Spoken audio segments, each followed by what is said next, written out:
Good morning, everyone, and welcome to the April 11th meeting of the Memphis and Shelby County Land Use Control Board.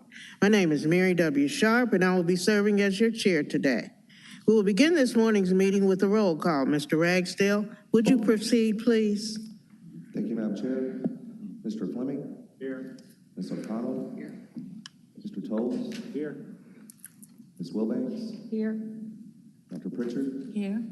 Vice Chair Lyles Wallace? Here. Chair Sharp? Here. We have a quorum. Thank you, Mr. Ragsdale.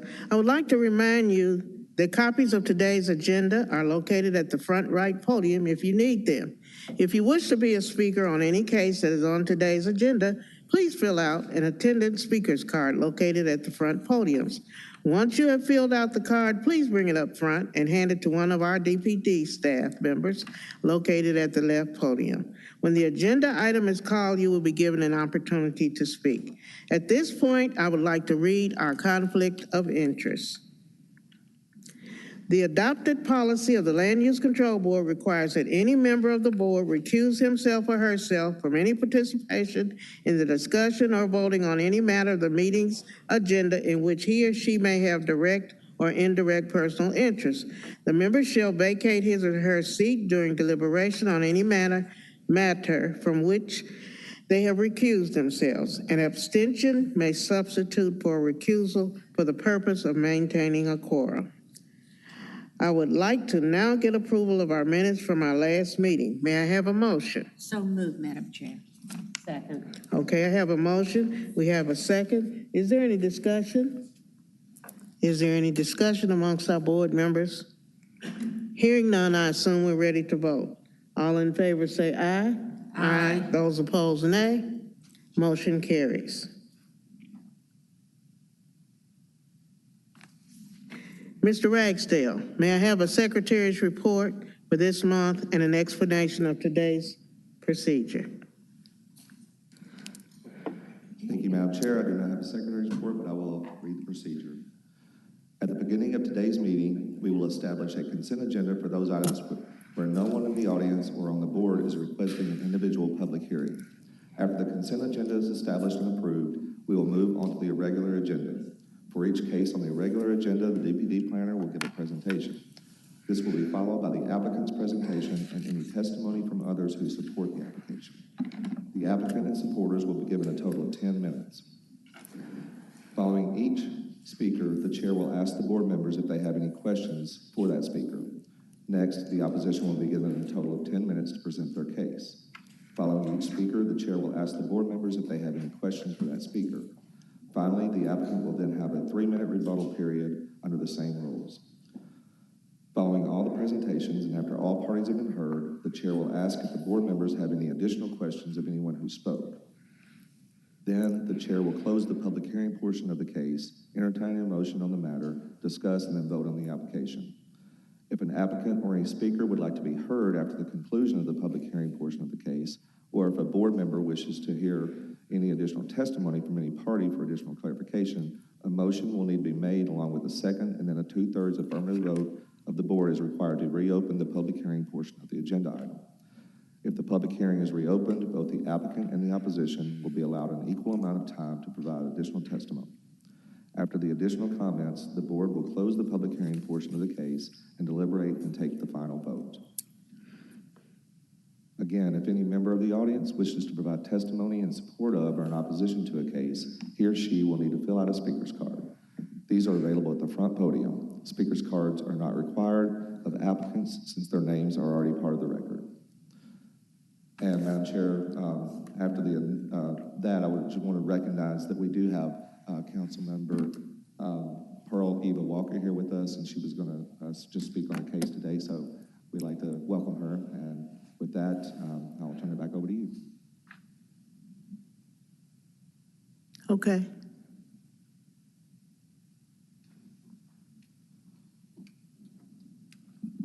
Good morning. Thank you all for your service. Again, I am Pearl Eva Walker, 5378 Loch Lomond Road, Memphis. Councilwoman District 3. And where is District 3? It is the east side of the world-famous Elvis Presley Boulevard, going across, taking in Oak Haven, most of Hickory Hill, Parkway Village, and Fox Meadows. I am present today to hear the views, opinions, and comments from constituents in the Red Oaks community. I hope that everyone will be listening as attentively as I am, and I thank you. Thank you.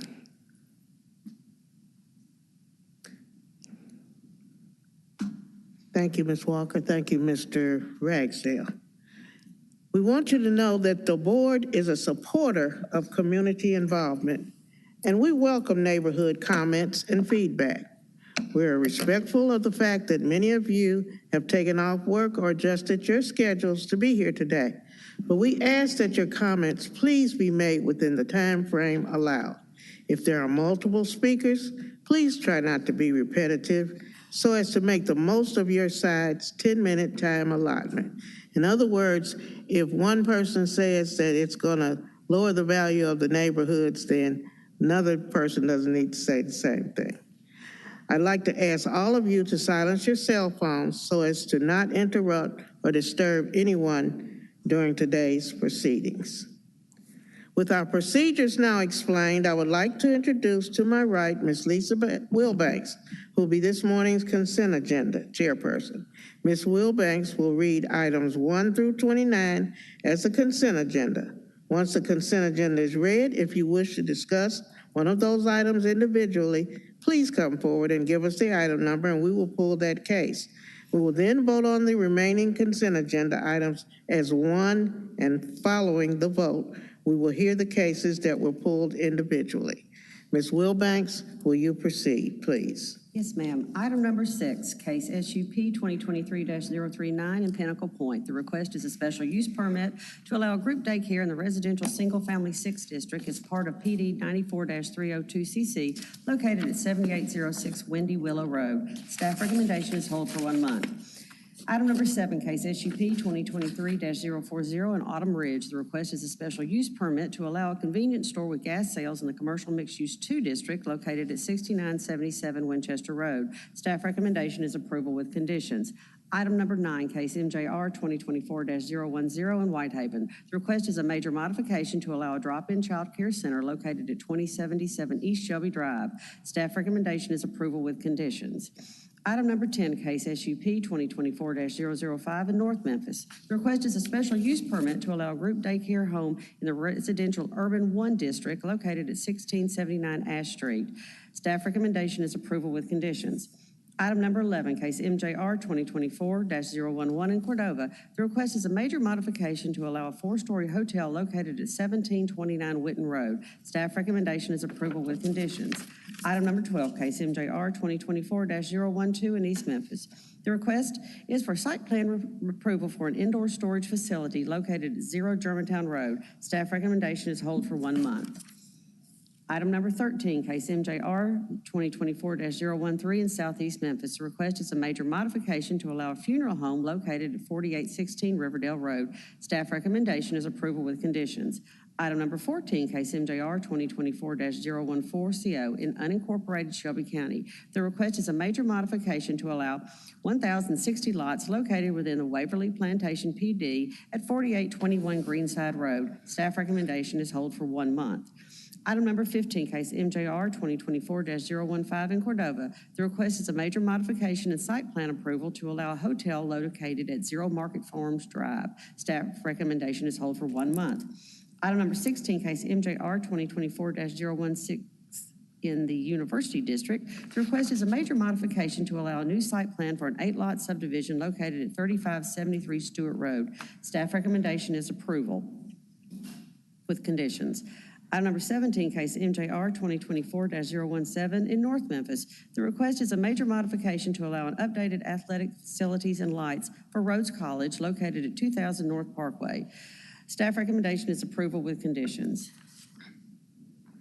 Item number 18, case MJR 2024-018 in Cordova. The request is a major modification to allow motor vehicle sales located at 6347 Gillespie Road. Staff recommendation is hold for 1 month.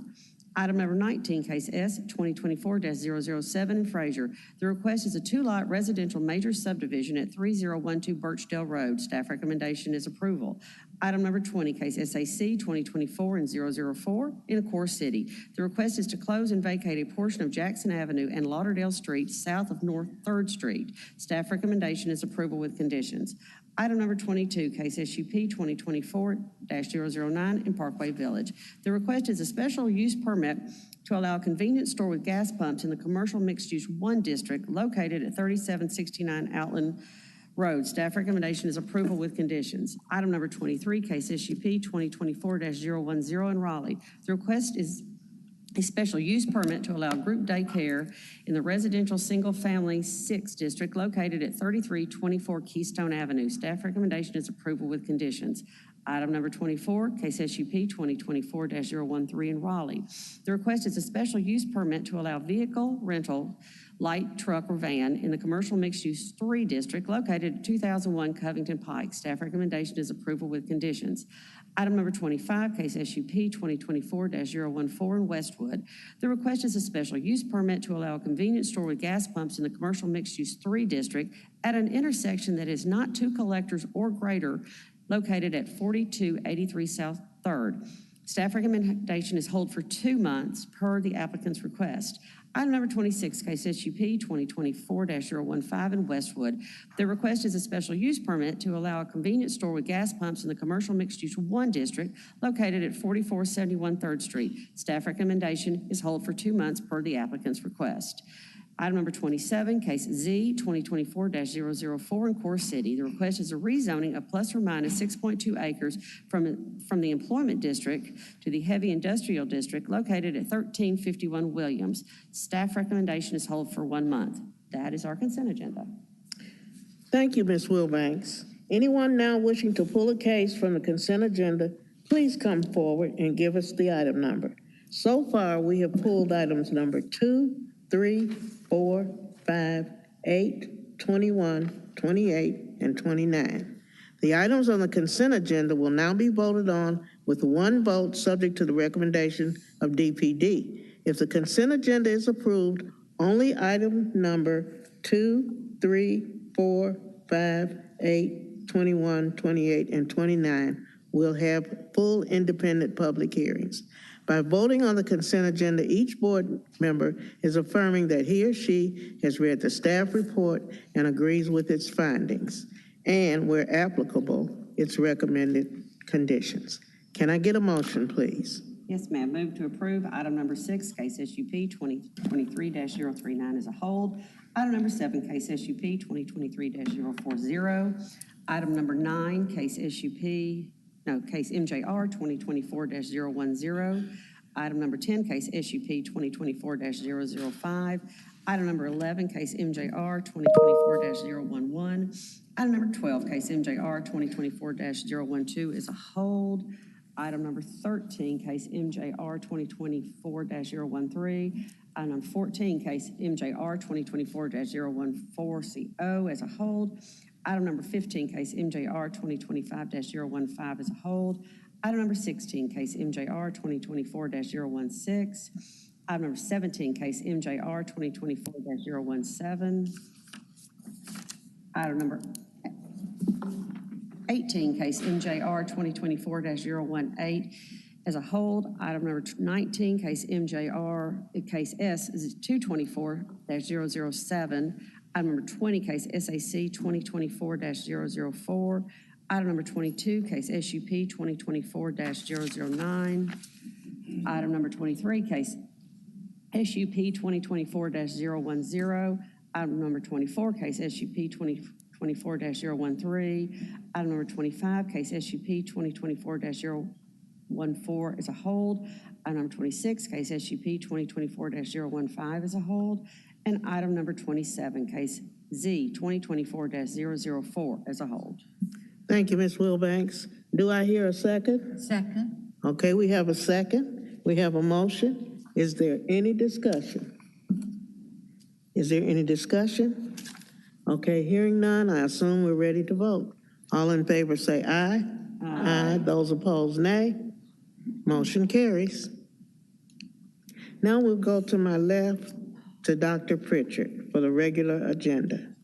Agenda item number 2, PD 2023-029, airport adjacent. Planned development to allow an 11-lot, single-family residential development at 4701 Bowen Shower Drive. Staff recommendation is approval with conditions. Okay, is the applicant present? If so, would you come up, give us your name and your address? David Bray with the Bray Firm, 2950 Stage Plaza North, Bartlett, Tennessee, 38134.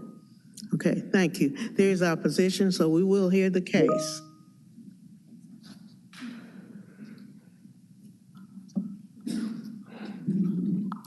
Good morning. This is Masalma Sadnia with DPD.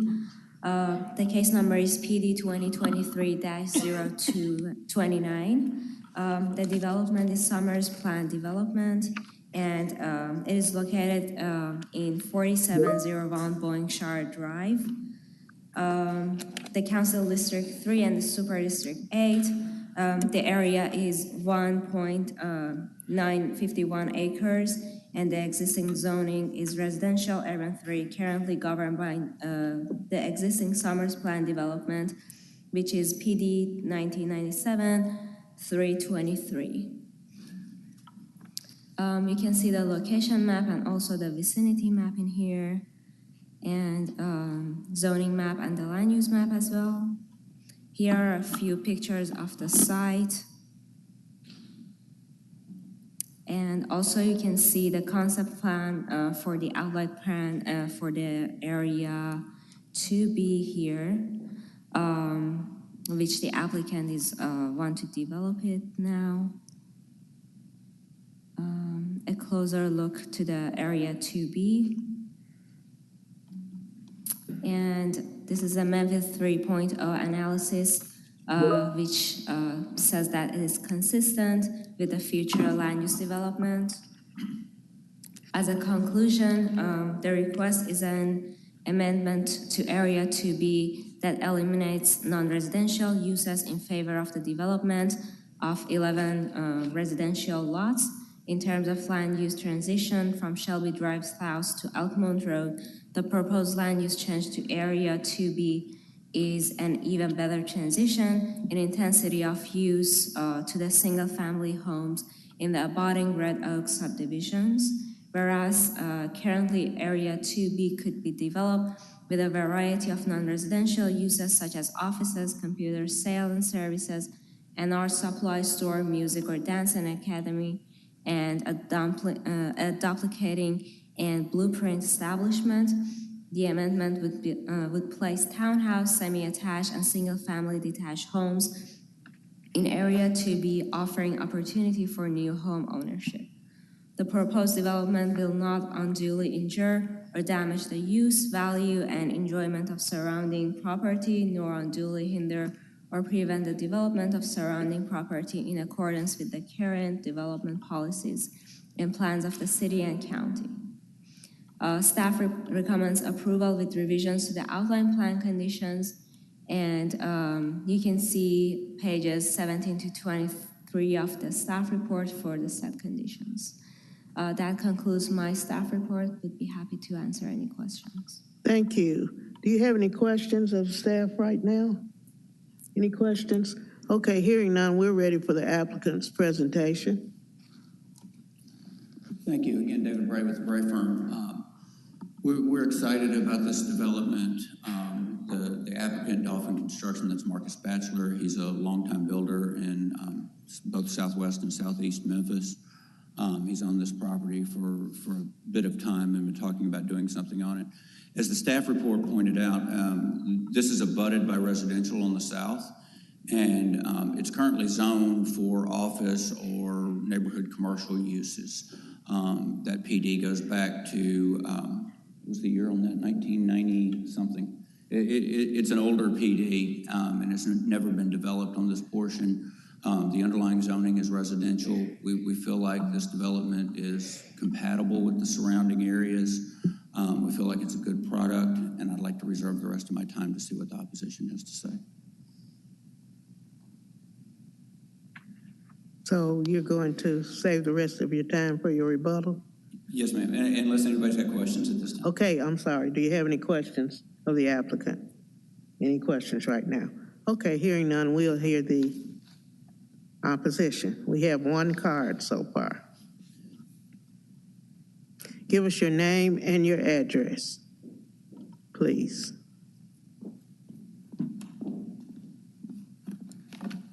Good morning. My name is Laurice Coleman, 2041 Meadowview Lane, Memphis, Tennessee, 38116. I am standing on behalf of the Red Oaks Neighborhood Association, Red Oaks and the entire Red Oaks community, honoring our former president, Brother Calvin Burton, our new president, Ike Griffith, and Mr. Gregory Patrick. We are in opposition of PD 2023029. 1.9 acres is proposed area for project PD 2023029. The planned development is to allow an 11-lot single-family residential development on a 1.9 acre plot of land. The Red Oaks Neighborhood Association and Red Oaks community stands in opposition, total opposition of this proposal. Based on the tax assessor's records, most of the homes in our neighborhood sit on 0.229 acres, which means there are no more than 4 homes per acre. The proposal does not match housing in the existing neighborhood. Like the way an all-night truck stop creates a nuisance for the residential property owners in the area, an 11-unit single-family development right in the backyards of existing residential owners can give rise to activity that causes neighboring properties to lose market value. Homeowners are proposed to additional rental properties due to increases in crime. The weekly Cyberwatch crime report reflects the largest percentage of crime, from theft to murder, occur in rental properties, already having a detrimental effect on the safe and quiet enjoyment of our homes in the neighborhood. General upkeep of the neighborhood. Renters are often unaccustomed to lawn maintenance, parking, and even the proper disposal of garbage and refuse. Increased foot traffic from surrounding convenience stores has caused excessive amounts of trash and debris to be thrown along the sides of our neighborhood entry areas. These units will surely add to that problem. Increase in traffic at one of the busiest and most dangerous intersections in our city. The construction of 11 housing units, which may include families with children, near one of the most dangerous intersections in Memphis will present a safety issue. Page 2 of 4 of the proposal, paragraph 2 on the right side, states that new lots fronting Bowenshire will not have driveway access to Bowenshire. However, the plan appears to reflect a driveway running from Bowenshire at the entrance to the Red Oak subdivision, entering between units 6 and 7, and going back into the cove of the complex. You can see attachment 1 and 1A, which was provided on the 6th. Environmental concerns, attachment 2. In consideration of the proposed project at the southwest corner of Shelby Drive in Bowenshire, there may be environmental concerns to address before using the parcels for homes.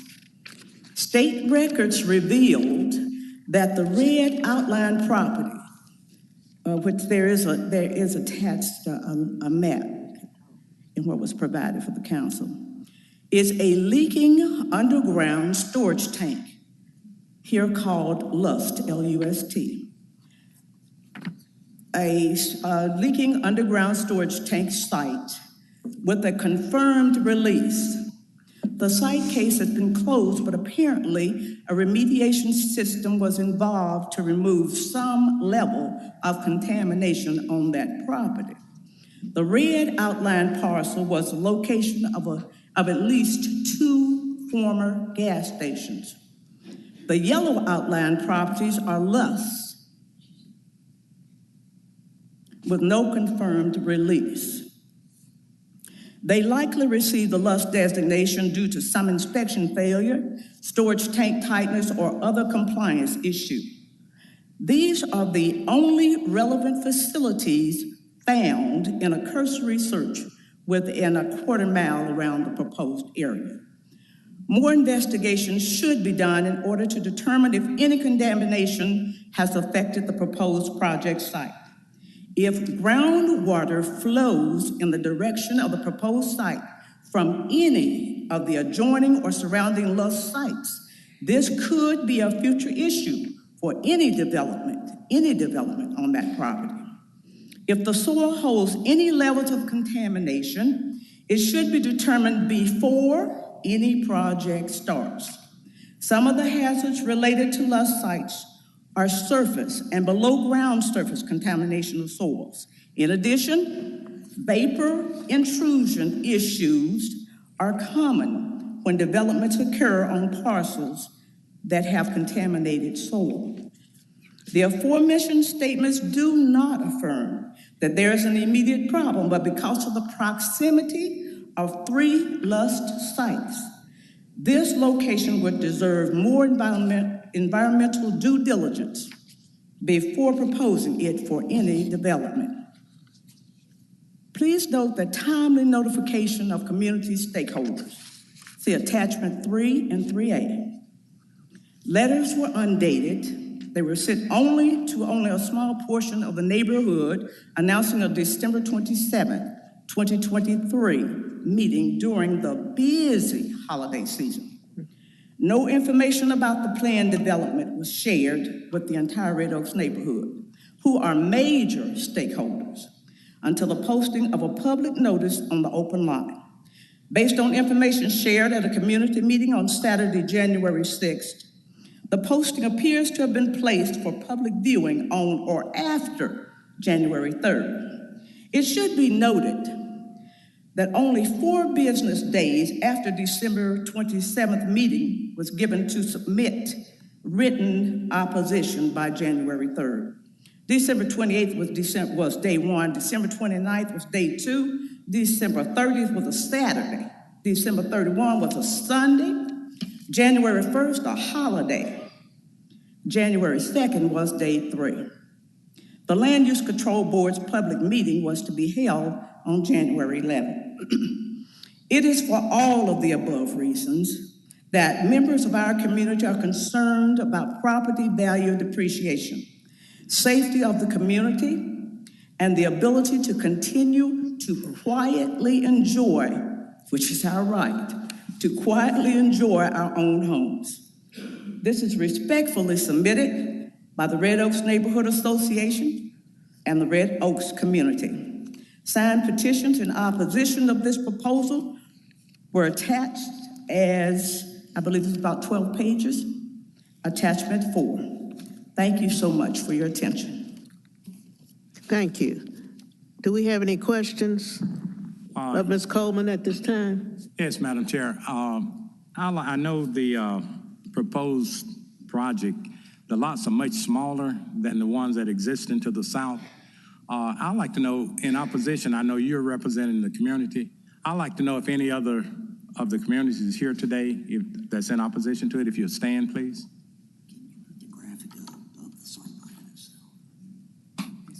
All right, thank you.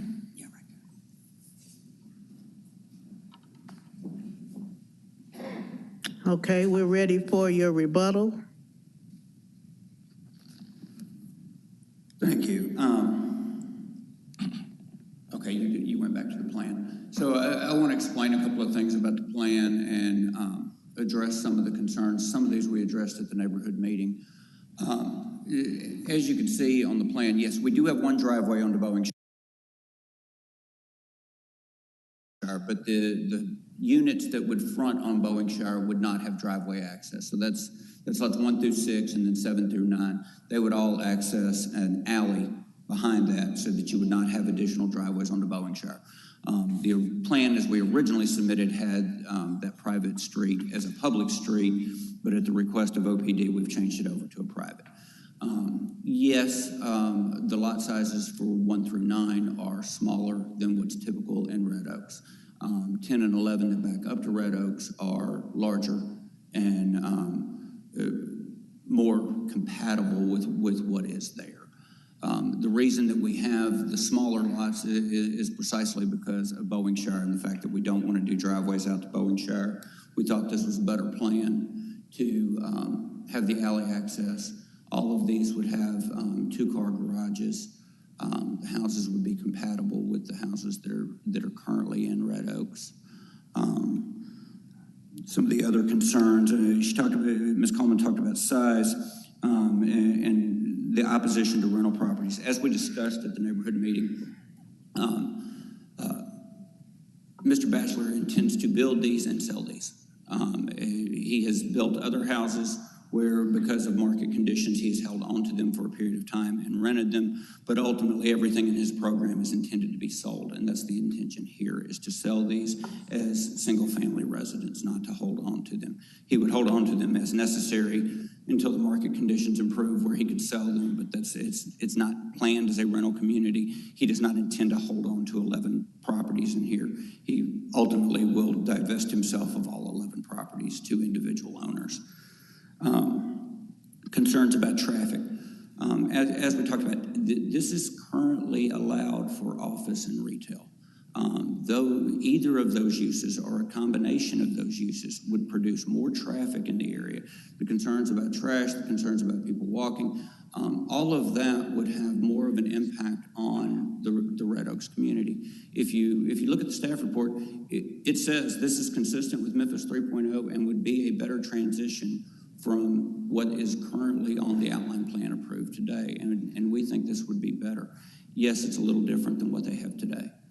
And then I think the last concerns were on the environmental. I believe all of that has been on the property that's due north of this, where there was some commercial development previously. I don't recall anything showing up on the phase 1 on this, but obviously before we go to construction loans, there'll be another phase 1, and if necessary, a phase 2 environmental. So we will do all of that as a part of this process. So happy to answer your questions. Thank you. Do we have any questions of Mr. Bray? Okay, thank you. Do you have any further questions of the opposition? Okay, hearing none, I'm going to close the public portion of this meeting. Dr. Pritchard. Move approval of agenda item number 2, PD 2023-029. Okay, we have a motion. We have a second. Is there any discussion amongst our board members?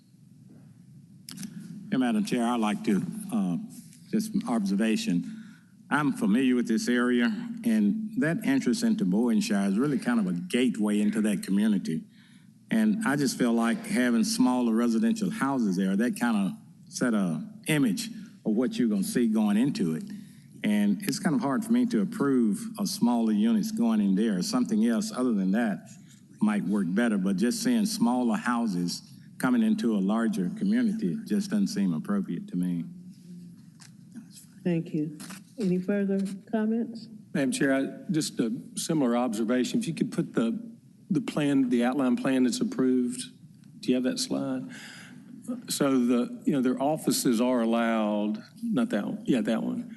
That's allowed, which obviously I couldn't support that with all the parking and so forth once that final plan came through. And I do think what Mr. Bray is suggesting is better, but I agree with Mr. Tolles. I'd rather see those lots be more compatible size-wise with what's there now. I think the ones on Boeing Shire are fine.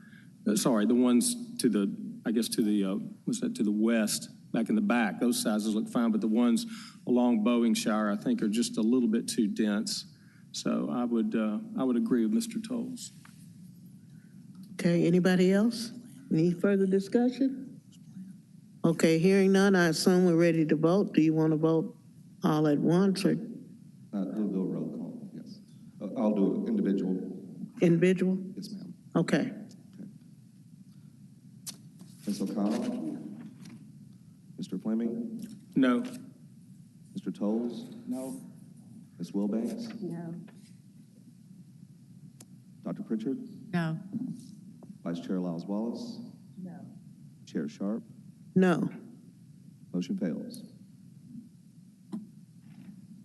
Motion fails. Thank you very much.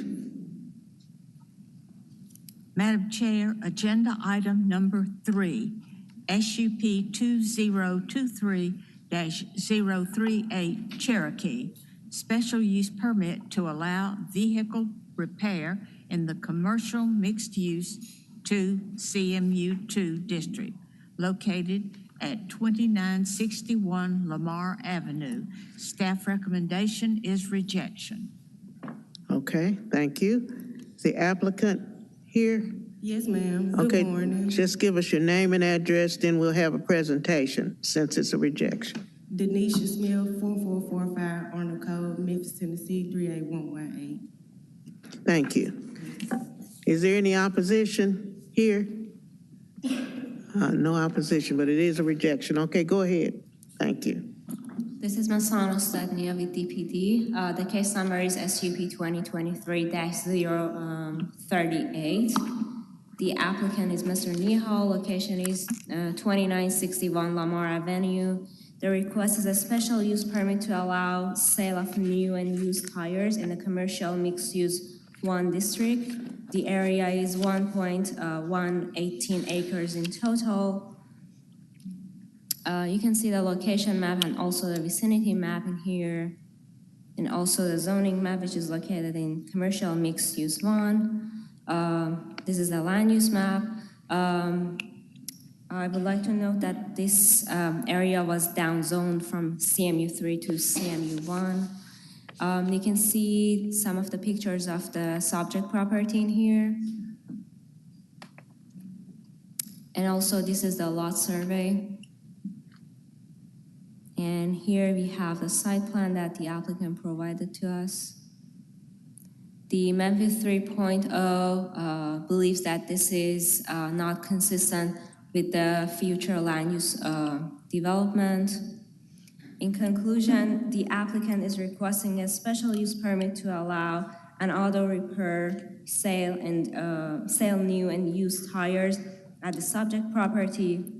The subject property has previously been utilized for vehicle sales, Hill Stop Motors, but the use has lapsed for a period of more than 365 days, and the previous operation is no longer in compliance with the current Unified Development Code. An attempt was made in 2023, which the case number was SUP 2023-009, to reestablish auto sales as a use, but the applicant withdrew the application after receiving recommendation of rejection from both DPD staff and the Land Use Control Board. Per the previously approved comprehensive rezoning, zoning 2020-004, the subject property has been downzoned from CMU3 to CMU1. The comprehensive zoning was an effort to reduce the promulgation of motor vehicle repair establishments along Lamar Avenue. The granting of this special use permit will cause substantial detriment to the public good, and it will substantially impair the intent and purpose of an adopted plan or the Unified Development Code. It will be injurious to the neighborhood and the general welfare, and it will not be in harmony with the purpose and the intent of the UDC. Staff recommends rejection. However, if approved, staff recommends the following conditions. The outdoor display and sale shall be limited to the requirement of UDC subsection 484A. No tire inventory for sale or removed tires from automobiles shall be stored outside. All tires must be secured in either building shown on the site plan, with the exception of permitted display areas in condition 1 above. All existing non-conforming curb cuts shall be closed with curb, gutter, and sidewalk. One curb cut shall be permitted to Lamar Avenue and one curb cut to the South Wall Street, only if a design and location is approved by the city engineer. Streetscape plate type S10 or an equivalent approved by the Division of Planning and Development shall be provided along Lamar Avenue and South Wall Street. A Class 3 landscaping buffer shall be provided along the south property line. DPD may approve an equivalent alternative. The dumpster location and screening shall meet the requirements of UDC subsection 468B. The existing detached pole sign at the corner of Lamar Avenue and South Wall Street shall be upgraded to meet the current requirements for the commercial mixed-use district. UDC subsection 497D, or removed and a new sign constructed that meets the requirements of UDC subsection 497D.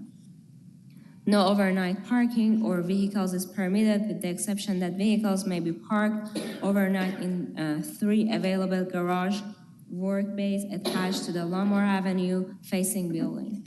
A photometric analysis will be provided if any lighting is provided within 50 feet of the south property line. That concludes my presentation. I'd be happy to answer any questions. Thank you. Do you have any questions of staff member now? Okay, we're ready for your presentation from the applicant. Good morning. Mr. Neha, he entered into a lease agreement with the landlord back in May 2023 to sell used tires. For some reason, when he hired somebody to file an application, they did it for used car dealership sales, which was inaccurate. So now we're back here to do used tire sales.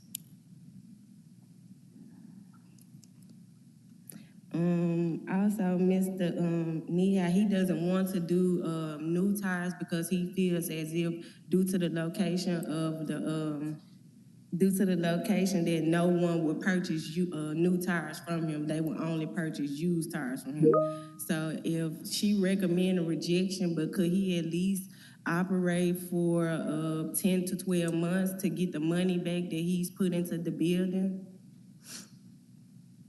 And to get back the monies that he's used to purchase used tires to sell. That's all. Okay, is that your presentation? Yes, ma'am. Okay, then we don't have any opposition. Are there any No, questions of her? No questions? Just so I understand, so this was a used tire sales operation, and then he purchased it from the prior owner, but a time has gone by, so therefore this is why a year has gone by, and then he had to reapply, and that's why we're suggesting a rejection. So it was a vehicle sale previously, and then the UDC changed and the use is not in compliance. And also we had a down zoning from CMU 3 to CMU 1, which these type of uses are no longer permitted, and they needed to apply for a special use permit to be allowed to have this kind of sales on the property. Okay, just from the pictures in our packet, it looks like they were selling tires. I don't see any cars, so I'm confused about this. So at any time was the applicant selling tires at this location? Yes, ma'am. Okay.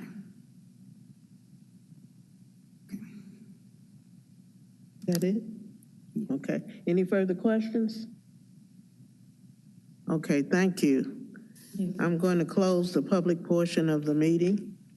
Dr. Pritchard? Move approval of agenda item number 3, SUP 2023-038. Second. Okay, we have a motion, we have a second. Is there any discussion? Do we want to discuss anything amongst our board members? Hearing none, I assume we're ready to vote.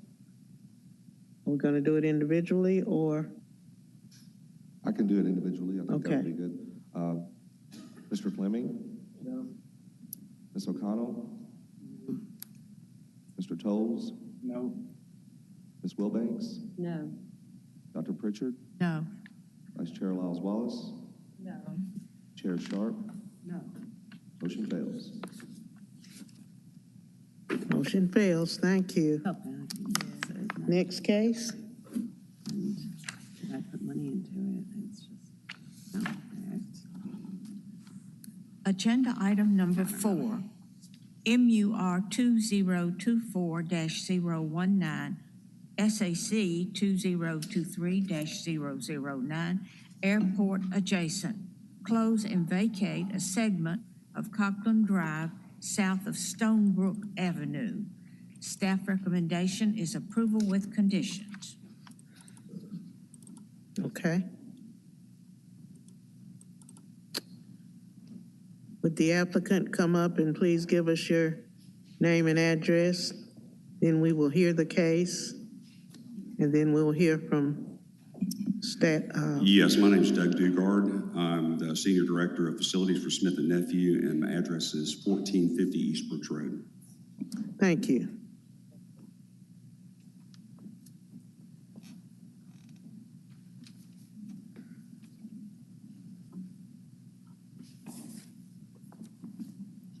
Madam Chairman, in order to save time, Cindy Reeves, us our consulting, 5909 Shelby Oaks Drive, Suite 200.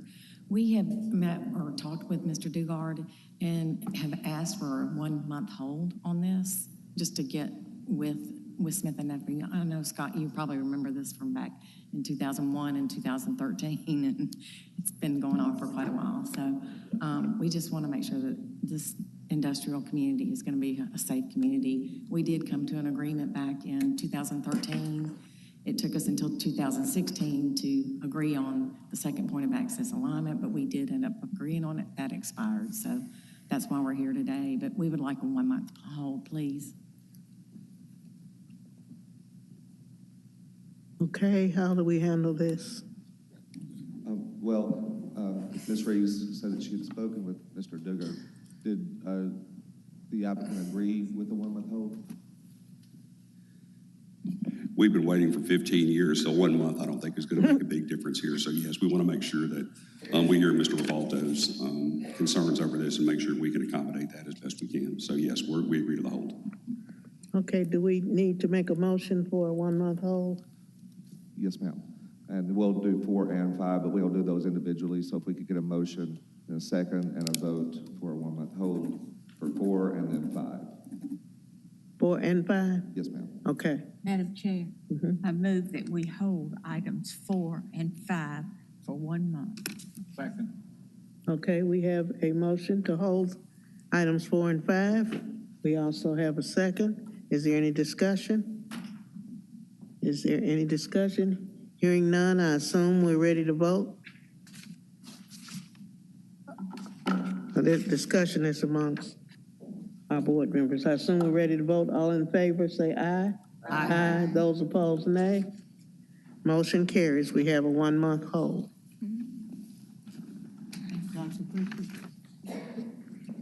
Agenda item number 8, SUP 2023-041, Southeast Memphis, a special use permit to allow vehicle sales and repair in the commercial mixed-use district located at 2830 Lamar Avenue.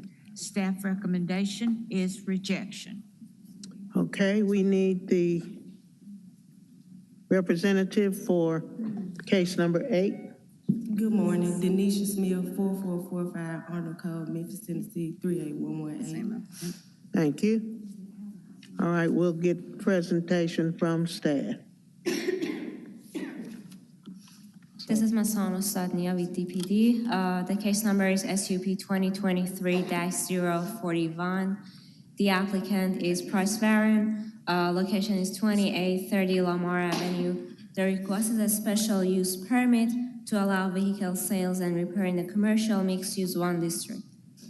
The area is 2.86 acres, and you can see the location map here and also the vicinity map. And as we mentioned before, the zoning is commercial mixed use, and you can see the land use map. Also, here are a few pictures of the site. And this is the site plan that the applicant provided to us. The Memphis 3.0 believes that this use is inconsistent with the future land use development. And in conclusion, this request use is not compatible with the land use description, intent, form, and location characteristics, zoning nodes, and existing adjacent land use and zoning, as a proposal to allow vehicle sales and repair is too intense for low-intensity commercial and is incompatible with the neighboring residential. The granting of this special use permit will cause substantial detriment to the public good. It will substantially impair the intent and purpose of an adopted plan or the Unified Development Code. It will be injurious to the neighborhood and the general welfare, and it will not be in harmony with the purpose and intent of the UDC. Staff recommends rejection. However, if approved, the following conditions are recommended. A Type S10 streetscape plate shall be installed along the Lamar Avenue frontage. Any approved fencing along Lamar Avenue shall be located behind the streetscape plate. A Class 3 buffer shall be installed along the portions of the site abutting RU3 zoning. All existing non-conforming curb cuts shall be modified to meet current city standards if allowed to remain subject to city engineering. If not allowed to remain, the curb cuts shall be closed with curb, gutter, and sidewalks. Any dumpster location and screening shall meet the requirements of UDC subsection 468B. The existing detached pole sign along Lamar Avenue may only be allowed to remain if it meets the requirements of UDC section 4915. Non-conforming signs, if not able to meet the UDC section 4915, the existing sign or any new sign must meet the requirements of subsection UDC 497D. No overnight parking of vehicles awaiting repair is permitted outside. The exception to this, that vehicles awaiting repair may be parked overnight inside existing buildings on the site. Outside storage of vehicles awaiting repair may be allowed only with the approval of a special exception application by the Land Use Control Board. Compliance with the requirements for sales parking lot islands within the vehicle display area may be met by providing additional landscaping on site subject to the approval of the Division of Planning and Development. No inoperable vehicles are permitted on the site. In addition, no salvage operations or impound lots are permitted. A final site plan, including a landscaping plan, shall be filed with the Division of Planning and Development and approved in accordance of UDC Chapter 4.1. That concludes my presentation. Would be happy to answer any question. Thank you. Do we have any questions? Okay. We are ready for the presentation by the applicant. Yes, ma'am. Mr. Daniel began working as a broker selling used cars back in 2018 until now. He currently sells cars from a friend's lot. So he recently decided to purchase his own place of business to open and sell cars of his own. But when he went to file for his zoning letter, he found that he needed a special use permit in order to open and operate here. The site has always been a used car dealership for over 30 years. It recently closed back in 2022. Like I said, Mr. Daniel didn't know that when he got his zoning letter to obtain his dealership license, that's when he discovered that he had to come to the Land Use Control Board and apply for the SUP. He also currently has about 18 cars that he's trying to sell on his own and not in his friend's lot. But I mean, this right here is kind of putting a hinder on his plans.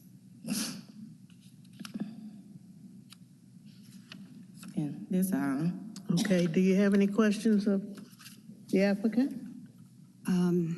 Sure, I do. So page 10 in our packet is the proposed site plan. So improvements to the, and this is from the applicant, correct? Okay, so improvements to the lot would be adding landscaping trees along, I guess, the east side, and then putting grass in, so that would be a buffer between the property and the residential area? Yes, ma'am. Yes, okay. And then where would the auto repair and the auto sales be located on the property? So the auto sales will be at the main building, the principal Since we structure, have and 21 and the second 28, building that's in the do you back, that's still where wanna hear the this auto after repair will 8? take place. The second or third building? The second building is where the auto repair would take place. And the main building that's on the frontage of the lot, that is where the office would be. Okay. Do you wanna go And to so then 29? there's some effort being made to keep it away from residential? Yes, ma'am. Okay, and then where would the cars be parked that are for sale? Would they be on Lamar? Yes, ma'am. Okay. Yes, ma'am. Okay, thank you. They do want to go to 29 later. Okay, are there any other questions? Okay, thank you. Thank you. No questions of the applicant either? Okay, well, I'm going to close the public portion of the meeting. Dr. Pritchard? Agenda item number 8, SUP 2023-041. Staff recommendation is rejection.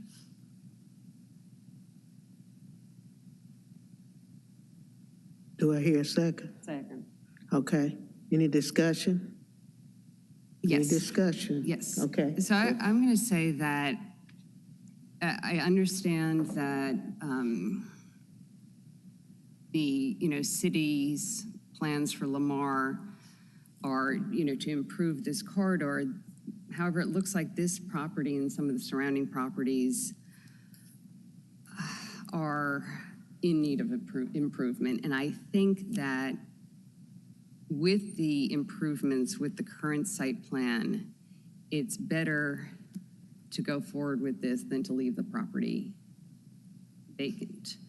So I'm going to support this application. Okay, thank you. Anybody else? Okay, we have a second, we have a motion, and I think we're ready to vote. We'll do that individually. Mr. Tolles? Yes. Ms. O'Connell? Mr. Fleming? Ms. Wilbanks? Dr. Pritchard? Yes. Vice Chair Lyles Wallace? Yes. Chair Sharp? Yes, Motion carries. motion carries. Thank you. Dr. Pritchard, we'll do number 29 per the instructions. Agenda item number 29, MJR 2024-007 Westwood. And Thank you. we're going to work on this now because we've heard agenda item number 8. Okay, sir applicant, would you give us your name and address? Good morning, Madam Chair. Josh Whitehead, Birch Porter Johnson, 130 North Court. Thank you. All right, since there is opposition, we will hear this one.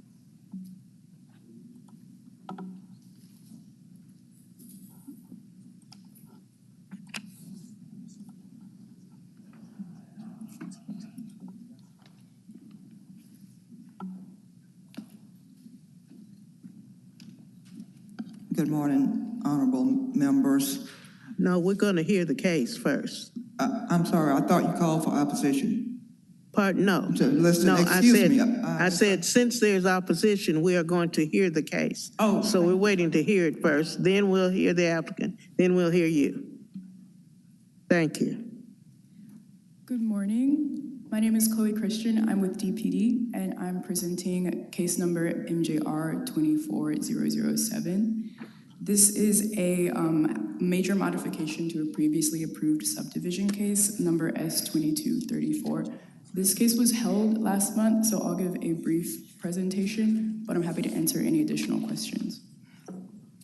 So the applicant is Gerald Robinson, and I believe he is present today. The location is at 1560 Drew Road, and the request is to allow a 2-year time extension, a phasing plan, and a modification to allow for private streets. It is located in the Coral Lake neighborhood, as you can see here. It is split zoned R6 and R10, and it's currently designated vacant on the land use map. Here's some site photos.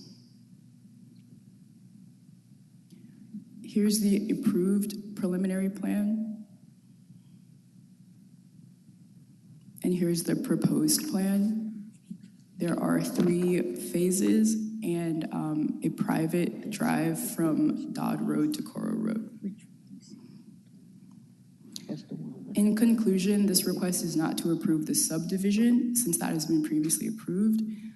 Requests 1 and 2 are consistent with the criteria found in the UDC. However, staff finds that request 3 for a private drive street network cannot be supported. So staff recommends approval of requests 1 and 2 and rejection of request 3. And I'm happy to answer any more questions. Thank you. Any questions? Okay, hearing none, we're ready for the presentation. Thank you, Madam Chair. Josh Whited again. We appreciate the time that staff has put into the analysis of our request, and we agree with most of the conclusions, obviously with the exception of the one, which would be maintaining the roads as public roads as they were initially approved.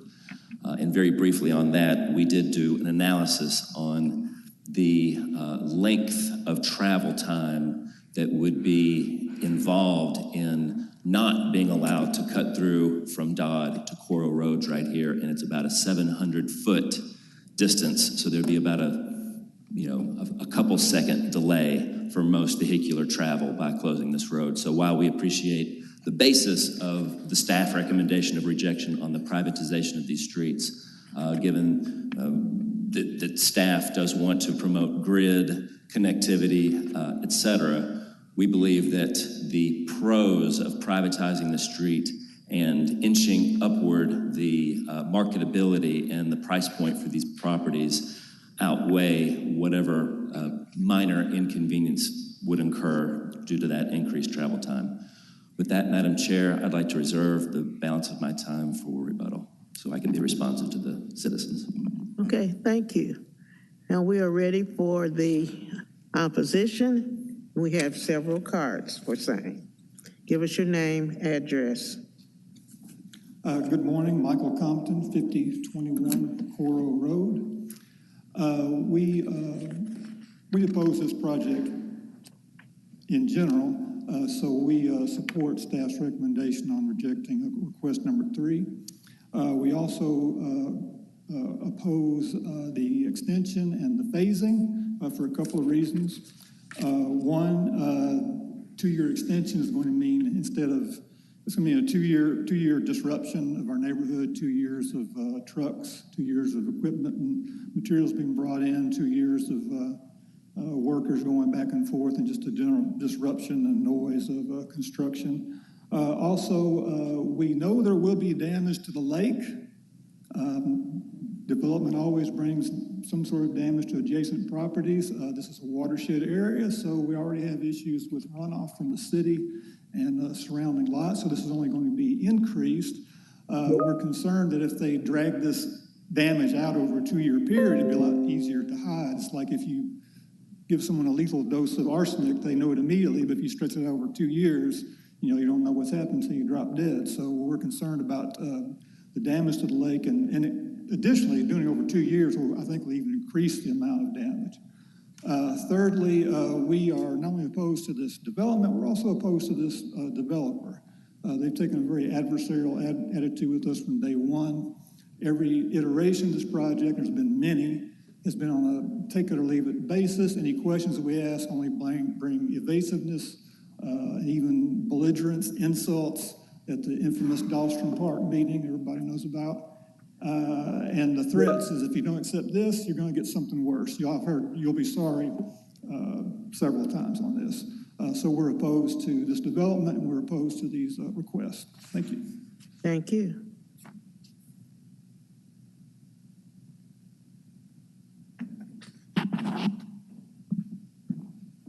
Okay, now it's my turn. Thank you. Okay.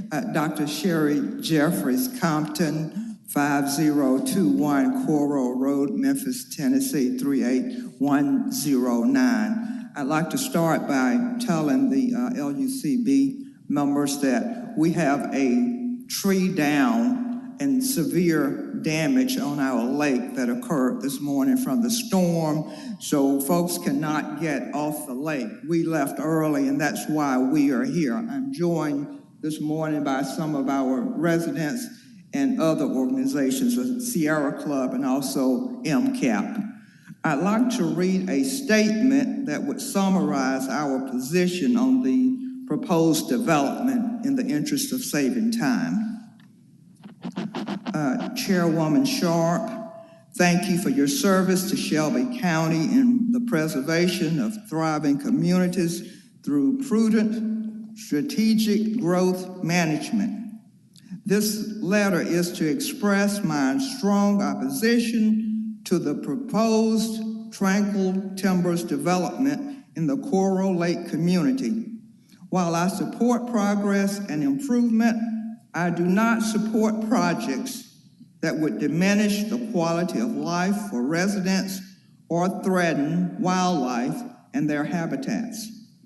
The Tranquil Timbers development presents such threats to the Coral Lake community and should be rejected for the following reasons.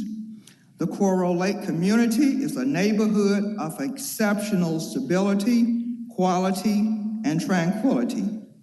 No fewer than 99% of its residents, the majority of whom have lived and invested in the community for several years, object to this development and have petitioned the Land Use Control Board and Memphis City Council to stop it and others like it.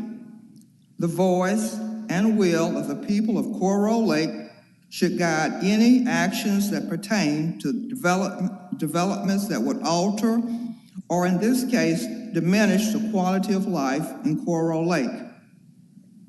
It is regrettable that the developers have not incorporated the interests of Coral Lake residents in the formation of their plan. For this reason and others, the plan is myopic and short-sighted. For example, the size of the proposed homes is too small, and the population density would result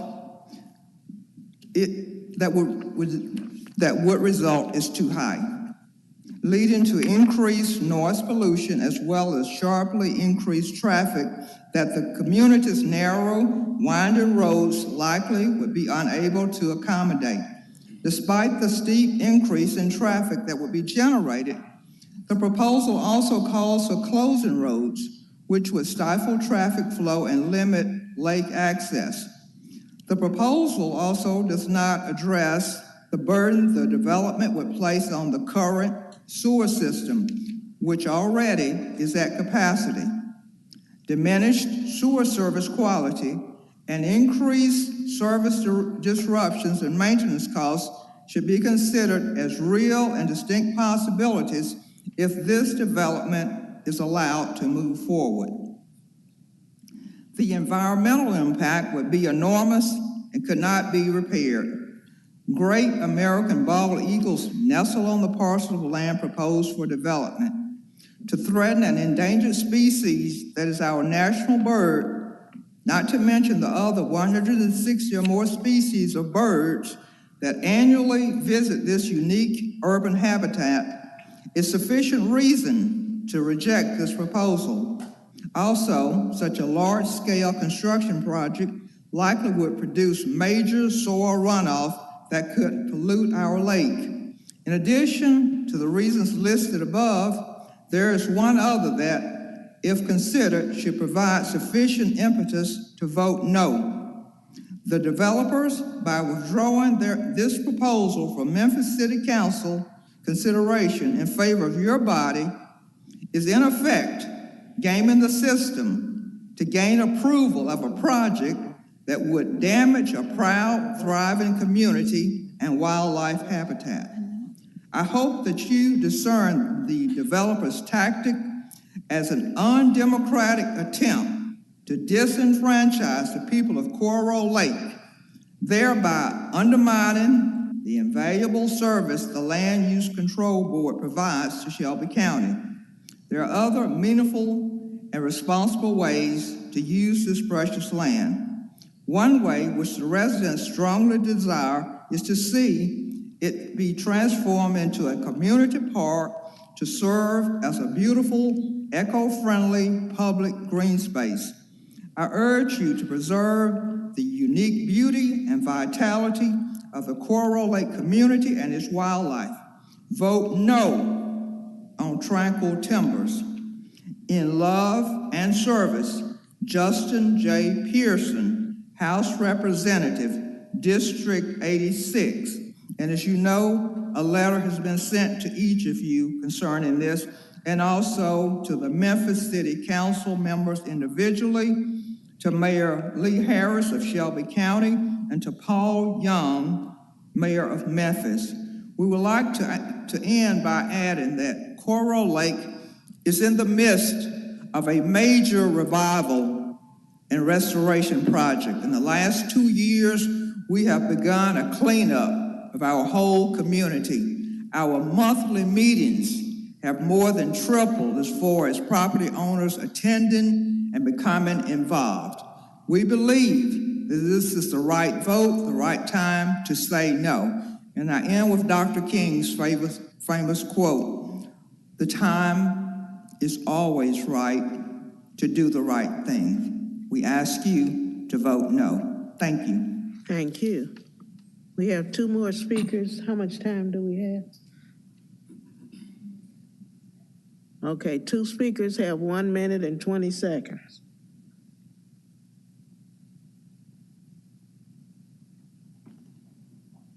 Give us your name and address.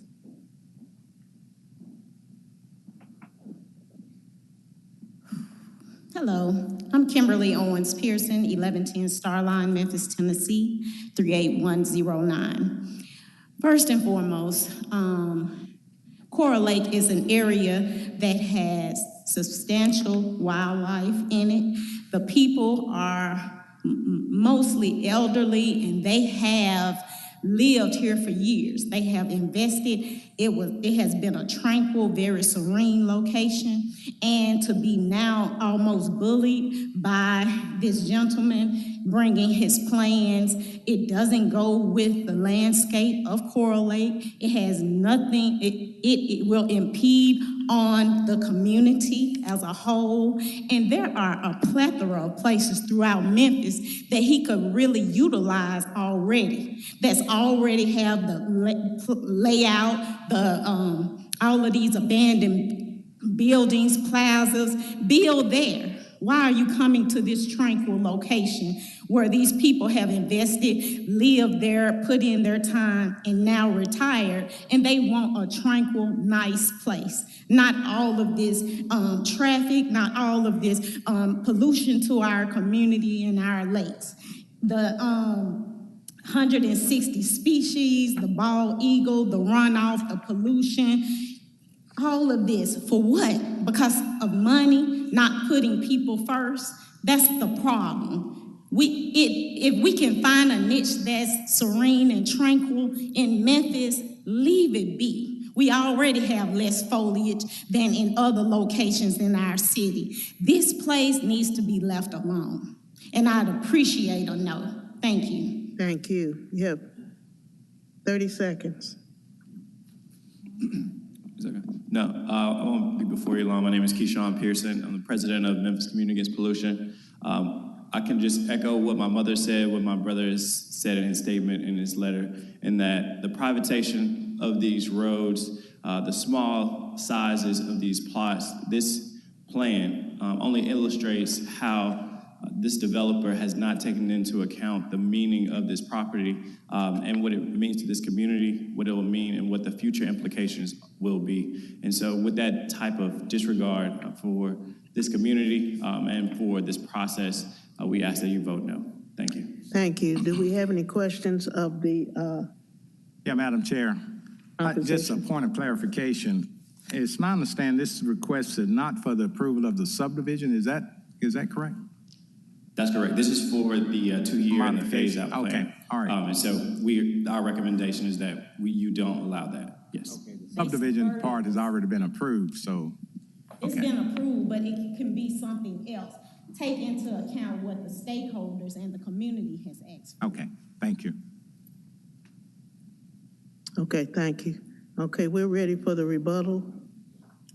Thank you, Madam Chair. Josh Whitehead again. I want to be first responsive to some of the comments shared this morning. I should probably remind everyone in the room that the city engineer employs a very aggressive approach to storm water runoff when it comes to development. And the standard that he uses and his division uses is that post-development runoff shall be equal to, if not less than, pre-development runoff. So the stormwater that is exiting this site to the east, to the west, to the north, and to the south with the development will be less than it currently is. And to ensure that, we have detention ponds. One is shown on the site plan. One will be at the northeast corner of the property and the other common area. In addition to the city engineer's requirements, TDEC, the Tennessee Department of Environment and Conservation, has something called a SWIP permit that we would have to obtain to ensure that the stormwater runoff, again, that the post-development is less than the pre-development runoff. I take issue with the representation of the history of this site. As many of you who are on the board recall, this site originally had multifamily. We heard from the citizens nearby, the property owners nearby, and we removed the multifamily. That second plan, however, had attached housing, attached townhouses. We heard again from the community and then revised the plan to be purely single-family detached housing.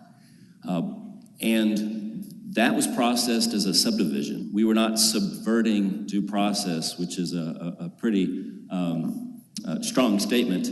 We were going through the process after hearing from the neighbors. And let me take a step back and explain the subdivision process. When people buy and invest in properties, they do look at the zoning map. They often get a zoning letter from Mr. Lucas, and then it's often reviewed by the three gentlemen to his left. And based upon those investment-backed expectations, there is a Fifth Amendment constitutional right to process with those investment-backed expectations. And the reason a subdivision has a more expeditious approval process than, say, a planned development is because a subdivision fits the zoning. A subdivision fits the zoning. You're entitled, provided you have the right lot width, lot size, et cetera, and the right width of streets. It's essentially a by right use unless there's substantial evidence provided that it would damage the neighborhood. I have heard no substantial evidence, just lay testimony on civility, tranquility, quality of life. To the specific request of gating this, we have hired a market analyst who has determined that the value of these homes would be much higher if this not only was gated, but also phased. We don't want to infuse 50-something lots on this property all at once. We would prefer to phase it. And with each of those phases, there would be a SWIP, there would be city engineering review of the stormwater plan and the grading and drainage plans. We believe there's, coincidentally, a couple weeks ago, I'm too cheap to get the New York Times, but I do get their morning review. It's a free review that many of us get first thing in the morning. And coincidentally, they ran an article about the housing crisis. We have probably a bigger housing crisis now than we've had since at least the Great Depression, if not before that. And one of the reasons the article finds is through an acronym that many of us have heard of, NIMBYism, not in my backyard. And a lot of states, of all states, California, are now passing laws that prohibit discretion on subdivisions and other residential developments because they're trying to encourage housing and lower the housing price overall. We believe, and I've often lived at the edge, when I was a kid, we always lived at the edge of cities. And there was always, when I grew up, we were in Parkway Estates Phase 8. And when Parkway Estates Phase 9 came online, there was a big to-do. And my dad said, who are we, Phase 8, to protest Phase 9? The same as who were the Phase 7 to oppose Phase 8. I think it's natural that whenever there's an empty piece of property that has been empty, or in this case, a school, the school has been demolished, I think it's natural for people to oppose a development when there's nothing there now. And I'm gonna be honest, Madam Chair, I can guarantee you if this is approved and developed, the citizens in this subdivision will probably oppose something else. And I hope there's something else. My client lives in the neighborhood, he is committed to this neighborhood, and he wants this to help be a catalyst, part of the redevelopment of Coral Lakes, and that's why he feels like this proposal is right. With that, Madam Chair, I'm available for any questions. Thank you. Do we have any questions of Mr. Whitehead? Any questions? Okay, hearing none, we're going to close the public portion of this meeting. And in discussion, Mr. Ragsdale. Madam Chair, do I have a few moments? Yes. A few minutes. I just noticed Mr. Robinson's here, and I told him I'd give him some time.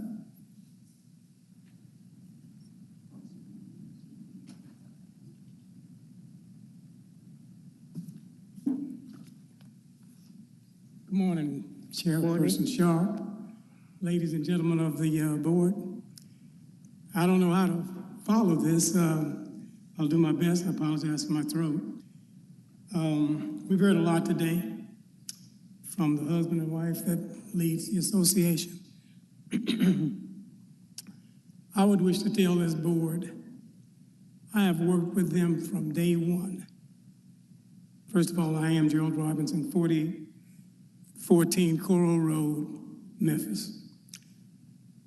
Born and raised Memphian, Porter Junior High, Booker Washington High School, Lemoyne College. Then I went out west, Pepperdine USC, and I've learned a lot in a long career in development.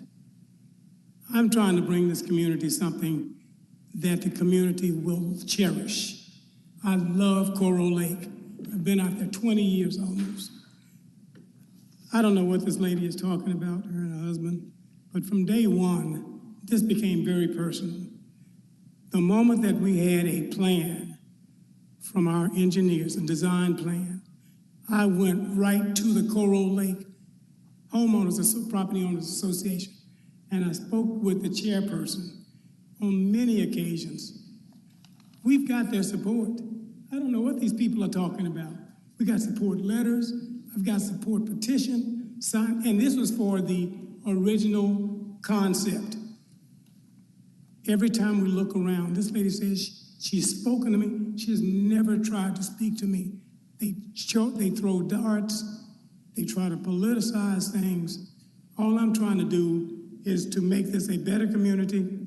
My company invested in this property some 20 years ago. The school site became available. It was like a blessing from heaven. They had a chance to buy it. They saw it for sale before I did, and they made notion that they attempted to buy it, but they didn't. They're saying now that Coral Road is going to be closed off. Coral Road is not going to be closed off. All we're trying to do is get a stretch of about 1,100 feet from one side of that development to the other side. East side is Coral Lake, which is the lake side. The west side is more low-density residential a number of dilapidated properties.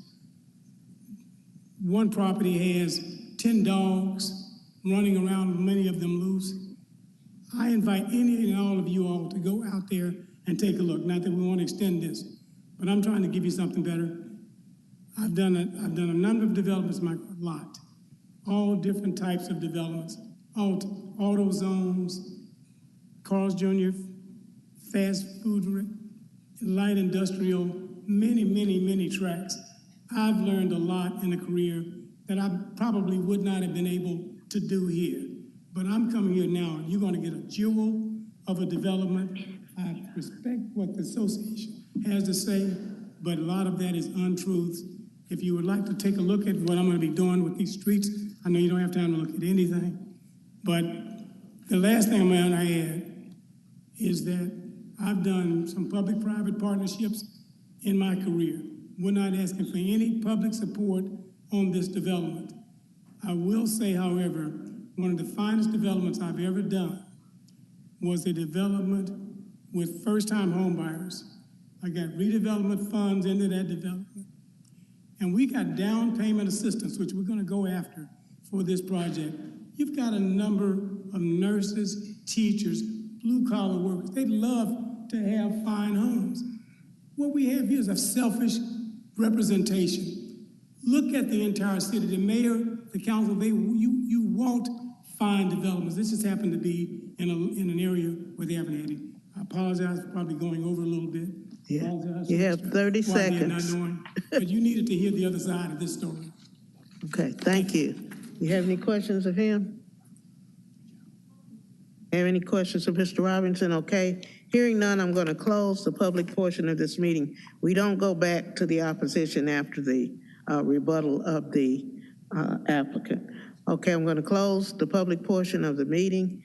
Now, Mr. Ragsdale, since this is a three-part recommendation, do we vote on all three at the same time, or do we vote on 1 and 2 and then vote on 3?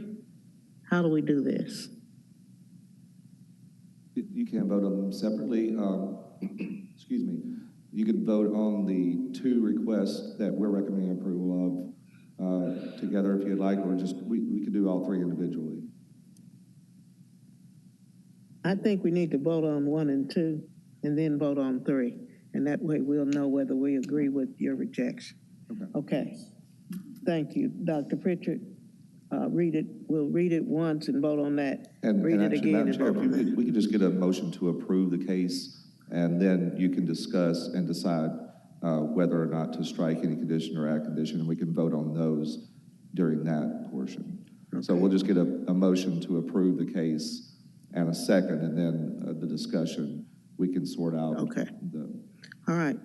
So, Mr. Ragsdale, we're going to move to approve agenda item number 29. Yes, ma'am. And then, if the body wants to, we'll go back and vote on those 3 individually. Okay? Yes. So I move approval of agenda item number 29. Second. Okay, it has been moved. We have a second. Now we'll have discussion on how we're going to vote, or whatever other discussion you would like to discuss. Madam Chair,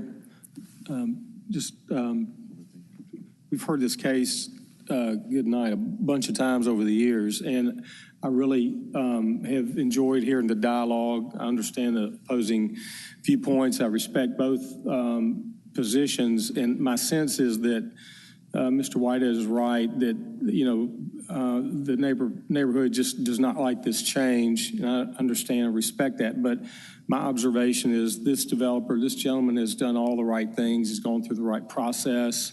He seems like a certainly respectful man, and I intend to support all 3 requests and look forward to seeing this development move forward.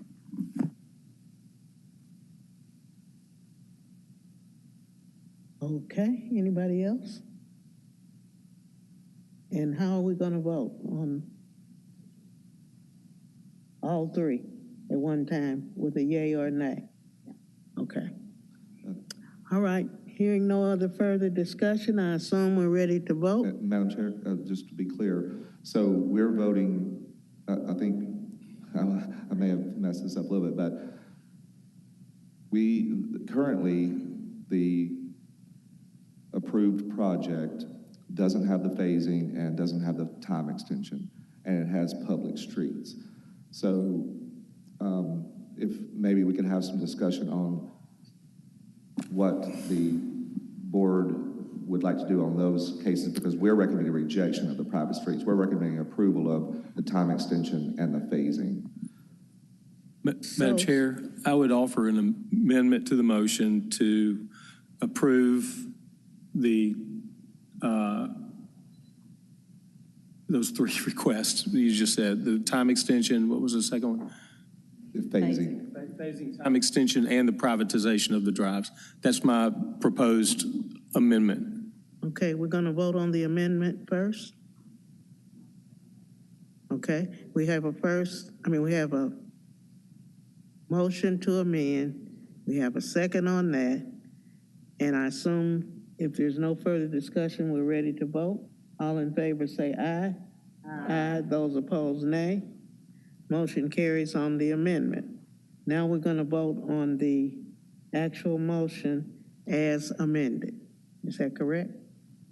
Yes. Okay. All right. All in favor say aye. Aye. Those opposed, nay. Motion carries. Thank you. And now, Madam Chair, we will go to agenda item number 28, the zoning amendments. I don't know, because I didn't have 21. What happened to 21? We don't have the file. Well.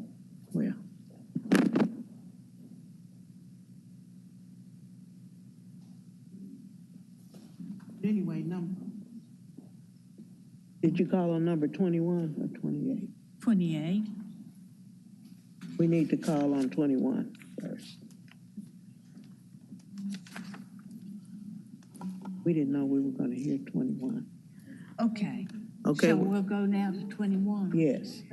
Madam Chair, I call for agenda item number 21, SAC 2024-005, Core City, close and vacate a portion of St. Jude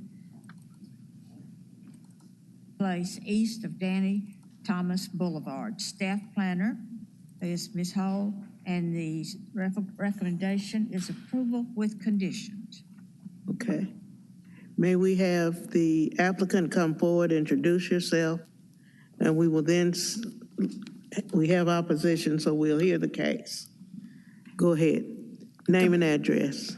Good morning. My name is Sarah Hall, and I live at 4163 Mead Village Cove, Memphis, Tennessee, 38117. Thank you. We do have opposition, so we will hear the case. Good morning. I'm LaTanya Hull with the Division of Planning and Development. I am presenting case SAC 2024-05. The applicant is the American Lebanese Syrian Associated Charities doing business at St. Jude's Children's Research Hospital. The location is St. Jude's Place, east of Danny Thomas Boulevard. The request is to close and vacate a portion of St. Jude Place, east of Danny Thomas Boulevard. This is a location map. It's located in Core City. The zoning map is on your screen, as well as the land use map. The zoning is Uptown Hospital District. These are site photos of the subject right-of-way looking southward towards Lane Avenue. These photos, the first photo is under Danny Thomas looking towards Lane Avenue. These photos are the view of the subject right-of-way looking northeastward toward Danny Thomas Boulevard from the corner of St. Jude and Lane Avenue. Here is a copy of the right-of-way vacation plat and the concept plan for the property, which includes the construction of a parking garage abutting the closed portion of the right-of-way, as well as a proposed access for future general services garage provided by the applicant. For conclusion, this applicant is requesting the closure of a portion of St. Jude Place that runs east of North Danny Thomas Boulevard and bends southeasterly to Lane Avenue. The closure will support the implementation of its campus master plan, which calls for developing several controlled access and exit points on campus and increasing parking for employees, including the proposed construction of a 2,400 vehicle parking garage on the east side of the campus. Approving the closure of the street for use by the general public and restricting access to employees and deliveries only is appropriate because it supports the planned growth and development of St. Jude and the UH district. It also helps to improve, secure, and control circulation in and around St. Jude. A traffic analysis suggests that the closure will have minimal impact on vehicular and pedestrian traffic flow. The primary impact of closing the subject right-of-way, traffic flow changes, construction of the garage, and installation of a gate on Gene Logan Boulevard is increased queuing during the PM peak hour exiting the campus onto North Manassas Street. Additional improvements will need to be made at the intersections of Gene Logan Boulevard at North Manassas Street and North Parkway at North Manassas Street to accommodate the additional traffic. And access to utility easements and for emergency vehicles will be retained, and the divestiture abandonment of this subject right-of-way will not have any undue or substantial effect on the existing vehicular and pedestrian traffic flow of the surrounding area.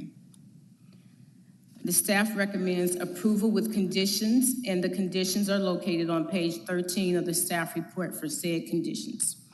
I'd be happy to answer any questions. That concludes my presentation. Okay, do you have any questions? Hearing none, we're ready for the applicant to make your presentation, please. Good morning. My name is Sarah Hall, and I'm here today representing ALSAC and St. Jude Children's Research Hospital on our application for street and alley closures to support the implementation of our campus plan and expansion. Since 2015, we are proud to have created and filled over 1,600 new jobs here in Memphis, with plans to add more. We've invested tremendously in Memphis. At a time when other entities were shrinking their footprint, we made the bold decision to expand ours here in Memphis, adding more jobs and more buildings. We've acquired land to the east, to the west, and to the north. Since our expansion began, we have built 4 large buildings on campus to fuel our mission: the Marlo Thomas Global Education Center, the I-4 Research Center, the Domino's Patient Housing Facility, and the ALSAC building. We have 2 more buildings planned on campus, 15-story large clinical and office buildings, so that we can separate the clinical and office buildings that were once housed in one building in 2 buildings due to our expansion. Due to our expansion and our relocation of the city sewer off our campus, we have been able to build these buildings, and now as we expand to the east and the west, we need to reconfigure our entrances so that we can reduce traffic flows and make the campus traffic flow more smoothly. Our street reclosure request is to close a portion of St. Jude Place near the former city garage facility. You saw on the maps that very large city garage facility has existed for over 100 years. There have been 4 buildings built on the site. There has been a road built on the site. The state took a portion of the site and built the interstate overpasses, ramps to get to this interstate. And it has been a route that has been used. We are requesting closure, which is needed in order to configure the garage in the way that it was approved by the Board of Adjustment. And to remind this body, we did go before the Board of Adjustment earlier this year and received approval for the garage and its configuration on the site, and it was on the consent agenda with no objections from the neighborhood. And indeed, the street closure is needed here to allow construction of the new parking garage, but also to direct employee traffic away from Lane Avenue and the neighborhood and onto and through campus to Manassas, which has been identified as a collector road. We agree with the conditions in the staff report. We are here today to request closure of this street, and we seek your approval. We are excited about the continued growth of St. Jude right here in Memphis as we fulfill our mission, finding cures and saving children. Like many of you, I am deeply positive about momentum in Memphis and Memphis growing and becoming a better city. I am grateful that ALSAC and St. Jude has embraced Memphis and has made the decision and the commitment to expand here and create more jobs. We want to thank the OPD staff for their recommendation of approval and this body, and we ask that you approve our request. I would like to save any remaining time to be responsive to the neighborhood if there are any questions. Okay, thank you. Do you have any questions of the applicant right now? Okay, hearing none, we're ready to hear from the opposition. We have a couple of cards up, so if you'd come up, give us your name and address and your statement. Good afternoon. Glad to be here. I'm James Ralph III. I'm the Shelby County historian, 1015 Snowden Farm Road, Collierville, Tennessee. I agree 100% with everything my friend Sarah Hall said, and in times 10. I served on the Margaret Piazza Gala Board for 10 years, and I was a co-founder of the Palm Beach Gala for 2 years for St. Jude. There is no doubt St. Jude is an asset here. We need to keep it. The one thing that we don't realize is there is a cemetery on this land, the historic Winchester Cemetery on Country Lot 515, which we have the deed for registered in the deeds in the registrar's office with the deed, giving the parameters of it.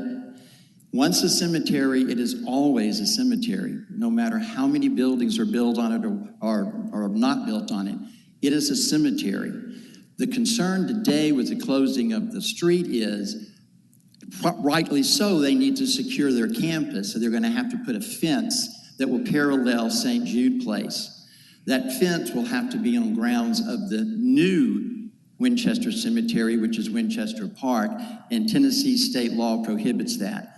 The state views this as a cemetery, so by approving this, you will be going against the state law. I'm going to now reserve my time. I have the state preservationist for cemeteries. Tennessee is the only state in the nation that has a historic cemetery preservationist by the legislature created 3 or 4 years ago. I was asked to serve on that advisory commission, but he is here to tell you the position of the state and that cemetery. Thank you. Give us your name and address, please. My name is George Graham Perry III. My address is 7105 Grammar Drive, Fairview, Tennessee, and I'm here on behalf of the Tennessee Historical Commission, of which I am an employee. I took this job 4 years ago because there was not a historic cemetery specialist and never had been in the state of Tennessee. And part of my expanding role, it seems, is to make sure that people are carrying out their cemetery issues, whether or not it's relocation or whether or not it's not relocation. I mean, keeping the cemetery as it is within state law. I do not make state law. I am not an attorney. All I do is I try to help people navigate it. In this particular case, yes, there is a cemetery there. It is very historically known. I was as a student at the University of Memphis 30 years ago, I knew there was a cemetery there. According to state law, which in TCA 46.8, which is the Family Burial Grounds Protection Act, any grave site and that's a grave, not a cemetery, must be left alone within a 10-foot radius, or if there is a known crypt within a 5-foot radius. In this case, in the 1920s, this garage was built on this cemetery, and there's a history there as well. It may have been built on this particular area on purpose because the first mayor, Marcus Winchester, had an African-American wife, and during that time, it was possibly, and we can't really know, that it might have been built on purpose. But the fact remains that the cemetery is there. Some graves were relocated. Marcus Winchester's grave was never located, according to the history. Therefore, I suspect it is still there. So as far as the fence goes, I understand that they need a fence in order to fence off this area. It just can't be within 10 feet of known graves. And in that particular case, it's never been surveyed. So we don't exactly know where the graves are. We do know where the existing street is. And so we are asking that they accommodate for that 10-foot radius along that particular part of the cemetery. That would also include the portion that Marcus Winchester is buried in, which is under the garage. So as far as that goes, there is a relocation procedure. Once they do tear down the garage to build the parking lot, which is fine, I have no problem with that, but it is highly suggested that they get an archaeological survey done before they do any construction.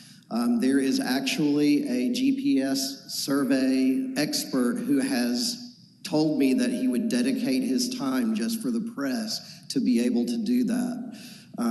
So once the garage or those sections are removed, it is highly advised that they do an archaeological survey prior to building. Once they find the graves that are there, they can petition for the removal of the graves as per 46-4, and then they can remove those graves under approval, and then they can continue to build the parking lot. On a personal level, I am a St. Jude donor, and I have actually played as a band member for the Target House many times. I really appreciate the work St. Jude does, but as my role as a historic cemetery preservation specialist for the state of Tennessee, it is my role to make sure that the state law is carried out to the letter.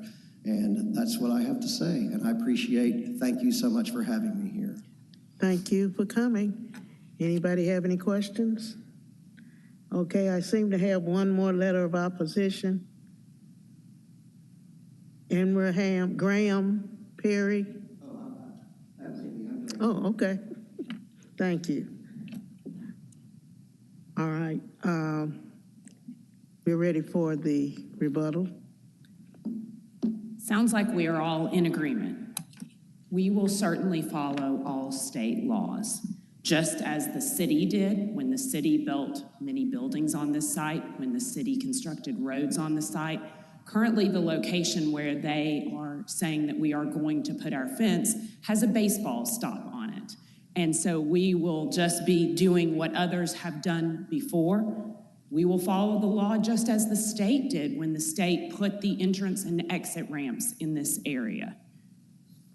Again, we are here today seeking closure of a road. The road will allow for the expansion of St. Jude and the construction of a garage that has already been approved on this location by the Board of Adjustment. We appreciate your time, and we thank you for your consideration. Thank you. Any questions? Any questions? Okay, hearing none, I'm going to close the public portion of this meeting. Dr. Pritchard? Move agenda item 21, SAC 2024-005 be approved. Second. Okay, we have a motion. We have a second. Is there any discussion? Madam Chair, a couple comments. I'm going to support the case. I think any project in the future obviously has to meet all the state laws and ordinances and all the rest. All we're doing here is acting on the road closure. Ms. Hall's made it very clear she's going to do whatever improvements are needed in a way that will meet all the state laws, and that's not part of the purview of this board. So I think it's a good plan, helps promote the growth, and so I plan to support it. Thank you. Anyone else? Okay, hearing none, I assume we're ready to vote. All in favor say aye. Aye. Those opposed, nay. Motion carries.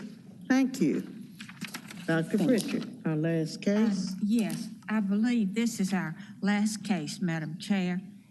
Number 28, zoning text amendment. Zoning text amendment 2024-002.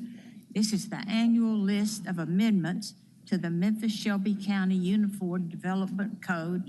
And Mr. Ragsdale is going to be the presenter and recommends approval. No, Mr. Zena is.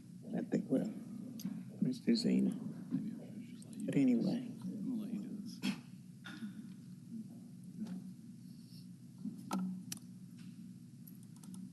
Thank you, Dr. Pritchard, and I will pull up our presentation here.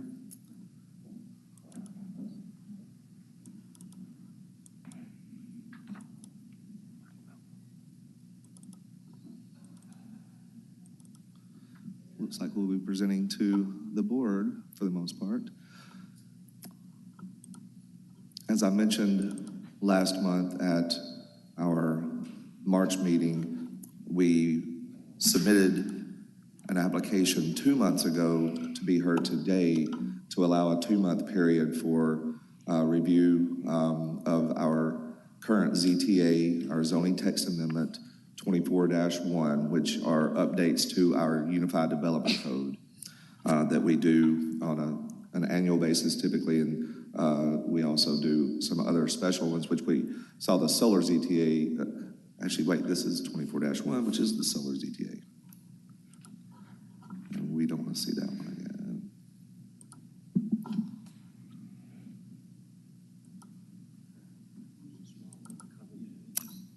Gotcha. Okay. Great. So this is the presentation. So I will go through the first, I believe, 8 items, and then Director Zena will follow up at the end with some proposed amendments that we have worked with some citizens on. And I'll just hit the highlights. There are several just miscellaneous housekeeping things within the ZTA that we do annually, but these are some of the highlights.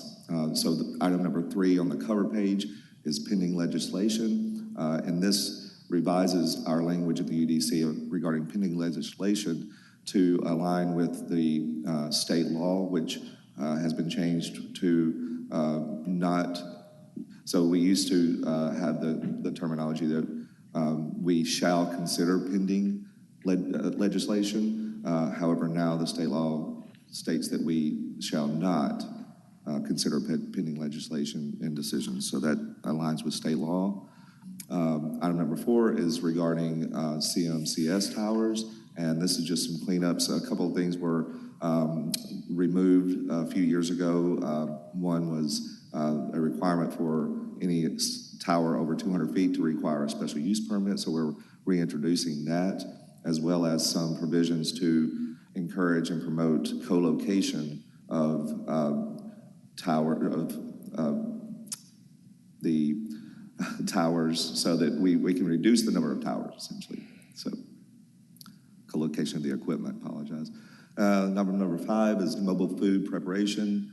So we are seeing many more food trucks that are becoming permanent, and we are including language that would define these as principal uses when they do become permanent. So they're essentially restaurants at that point. And we're also adding a provision where food trucks in residential zoning districts where someone may be having a party and have a food truck, that they would require a special event permit, so we can have a little bit more oversight over that. Item number 6, circular driveways. This is something, so in the current UDC, you can have 2 driveways on a lot, provided they're 20 feet apart.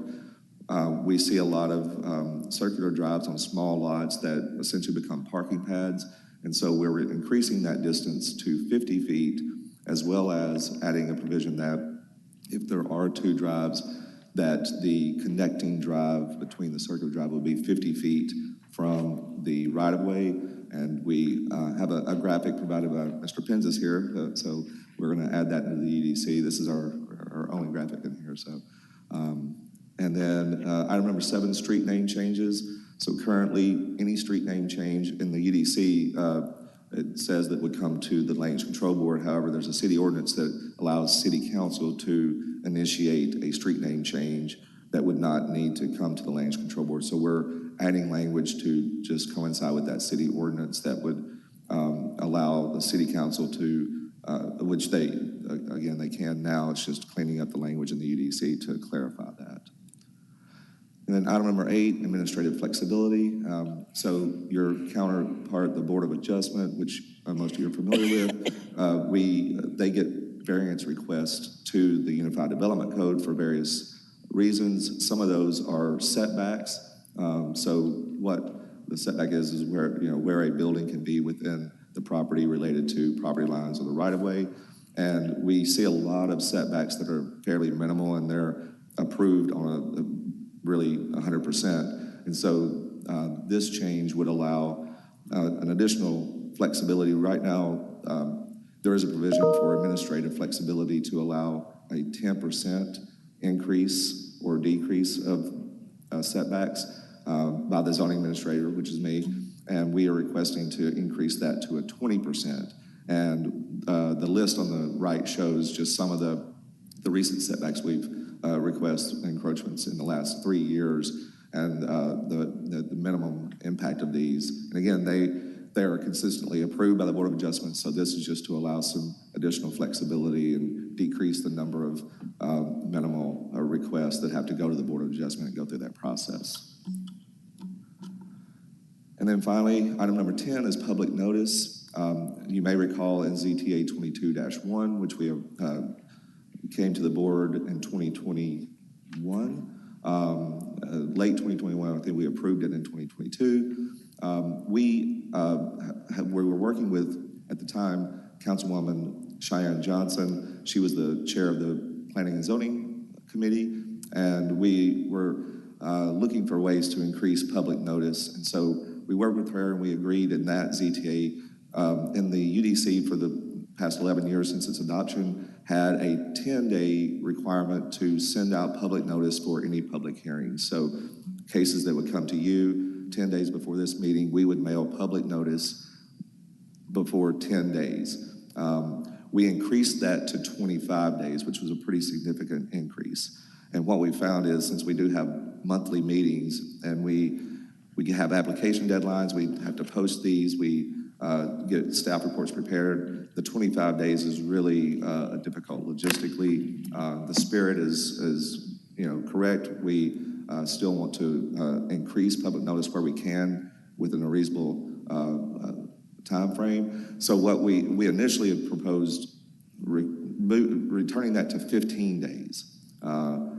Working with the citizens, there was some concern about that. And so what we've agreed to is to move that back to 20 days. And that will, we believe, allow us the time that we need to process applications, get the notice out. And so we'll, hopefully that will satisfy and allow more public notice and allow us time to process those. So that's our request. And that's one amendment that we made to the initial application that we sent to you guys. So with that, I'll turn it over to Director Zena for a few amendments. Thank you, Mr. Ragsdale.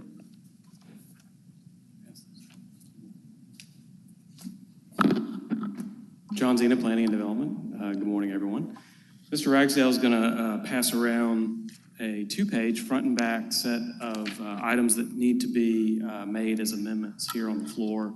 These are changes that will need to be made to the ZTA that weren't in the published staff report, and that's because they are some late-breaking agreements that we have come to with the opposition who's not here today.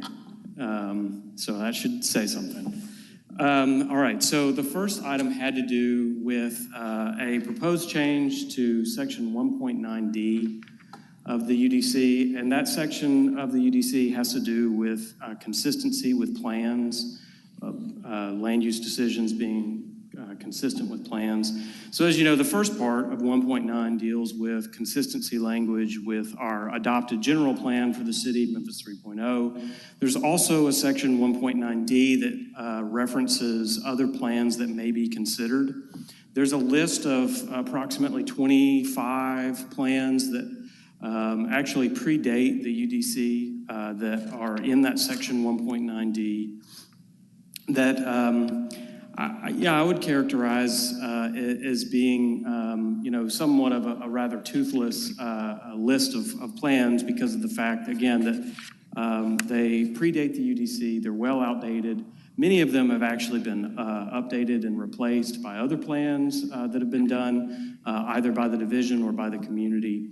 There have been plans that have been done since, community plans that have been done since, either by the division or the community in other areas that aren't listed. And so our original proposal was let's just strike this list of plans and replace it with some language that's a little bit more open, accessible, evergreen, that allows for community plans to essentially become recognized through a process that's administered by planning and development. And so no community plan would lose any benefit under the UDC. In fact, in some instances, if they were adopted as an appendix of the general plan, they would actually gain additional benefit by being required, land use decisions being required to be consistent.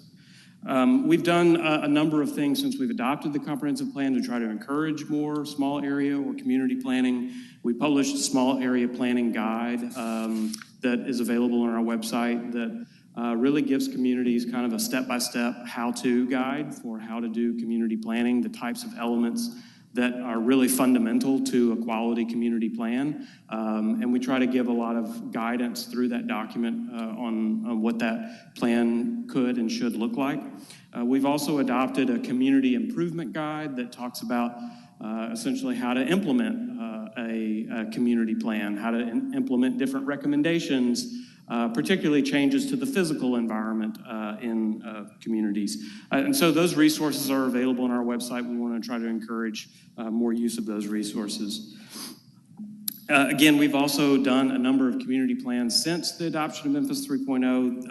On the slide here, this graphic just shows 3 of about a dozen different community plans that planning and development has done. There's also been plans done by other communities, particularly communities that have received tax increment finance designation, such as in Binghamton and Soulsville and Klondike, and I believe there's a couple of others that received tax increment finance designation since the adoption of the UDC, who have plans that are not currently recognized by the UDC. And so, again, here's that list that currently exists. And what we had proposed was sort of a 2-step process. Plans approved by the City Council or County Commission after December 3rd, 2019. That magic date there is the date of approval of Memphis 3.0. Shall be considered in decisions under this development code. So essentially those community plans would be reviewed for consistency in the same way we review Memphis 3.0. And then the second step, plans prepared by or filed with Division of Planning and Development, but not approved, may also be considered. So that's sort of the open, accessible, evergreen language that we proposed. What we heard from a lot of community partners, though, was particularly those who were on this list that still followed their plans is, this is very sudden. We understand the reason for this. We would just like some time to go through the process of getting a plan update started before this gets removed. So what we agreed to was to go ahead, add this new language in, but keep the original list with the understanding that we're going to come back this time next year with the same request of, keeping the evergreen language, but removing this list of plans. But in the meantime, over the next year, many of the communities who've expressed concerns can begin work on amending their own plans. But we also can go through this list, particularly in areas where we know there's already been a plan done to update this list and make sure that those get sort of enrolled in this recognition program that's the first part of the amended language. And so the first page, first side of the page that you were handed includes this amendment that needs to be included in the ZTA that essentially merges the two ideas into one. And then the next set of changes that we need to request has to do with sign regulations. This wasn't listed on the cover page of your staff report, but it was listed in the body of the staff report. Some definitions related to sign regulations. We got a late-breaking opposition letter last evening from one of the outdoor advertising companies who had some concerns about some of the language here. But we've actually been successful in working with them this morning to get them comfortable with the following. So one of the first things that we are proposing has to do with allowing off-premise signs, or rather not allowing off-premise signs to be a use listed in a plan development. And the reason why that is the case, the state, both the local government and the state government permit billboards, outdoor advertising. One of the state's rules and regulations is that in order for a billboard to get a state permit, that it must have essentially legitimate zoning in the eyes of the local government. The state does not consider a plan development to be legitimate zoning for the purpose of a state permit. What they want to see is if our code says that a billboard is allowed in CMU3, employment zoning, IH, that the zoning on the ground is CMU3, employment, IH. They don't want to see a billboard allowed as a use in a plan development that's an overlay to a different zoning district like a residential zone, for example. We've encountered this problem on a few different occasions with the state government, and so rather than continuing to put everybody through the paces of dealing with this back and forth, what we're proposing is that to say, in no instance shall an off-premise sign erected after July 1st, 2024 be allowed to circumvent this requirement as a permitted use within a plan development. The reason why Lamar named them, Lamar Outdoor wanted this date of after July 1st, 2024 is their concern was if we did not have a date in there dealing with this change that would automatically make any billboard permitted in a plan development, permitted locally and at the state level, but in a plan development, become non-conforming uses. And so we said, well, that's not the intent. The intent is to clear up this headache for us once and for all going forward. And so this amendment does that and satisfies their concerns. The second suggested change had to do with the definition of copy for the purposes of signs. As you see, the first part here just simply defines copy. In red there, we did have that copy shall not include the name of the operator or owner of the sign nor any messaging related to the sale of or lease of the sign or property. Really what we're trying to avoid here is what you may notice around town, that a lot of empty signs have been truly empty for years on end, except for the fact that someone has put up a sign that just says for lease. The building's not actually for lease.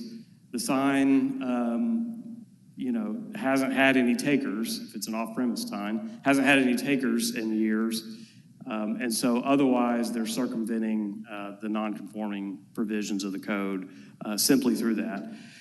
What Lamar Outdoor expressed concerns about essentially was that they do have from time to time breaks in advertising between clients, and that they do put up copy that says, Lamar Outdoor, this space for lease, whatever the case may be.